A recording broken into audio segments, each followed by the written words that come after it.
নিজের বিয়েতে কনে সেজে দাঁড়িয়ে আছে মধুশ্রী, কিন্তু বর গায়েব। মধুশ্রীর সন্দেহ শিমুলি কিডন্যাপ করেছে রনিতকে, কিন্তু সবাইকে চমকে দিয়ে রাজকীয় স্টাইলে এন্ট্রি নিলেন রনিত।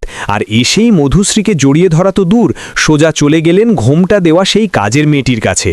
সবার সামনেই রনিত ধরে ফেললেন ছদ্মবেশী শিমুলের হাত। তবে কি রনিত সবটা জেনে গেছেন, নাকি স্মৃতি ফিরে পেয়েছেন নীল? জানতে হলে ভিডিওটি শেষ পর্যন্ত দেখুন। আগামী পর্বে আমরা হয়তো দেখতে পাব এক রোমহর্ষক দৃশ্য। রনিত শিমুলকে একান্তে নিয়ে গিয়ে সরাসরি জিজ্ঞেস করবে সে কেন ছদ্মবেশে এখানে এসেছে। রনিত হয়তো স্বীকার করবে যে সে জানে শিমুলই তার স্ত্রী। সবচেয়ে বড় সম্ভাবনা হলো রনিত বিয়ের পিঁড়িতে বসার আগেই মধুশ্রীকে বড় কোনো ধাক্কা দেবে। হতে পারে রনিত ইচ্ছে করেই কিছুক্ষণের জন্য নিখোঁজ হয়েছিল, যাতে মধুশ্রীর আসল রূপটা বেরিয়ে আসে। আর সেই বুড়ো লোকটা হয়তো রনিতেরই সেট করা কেউ ছিল।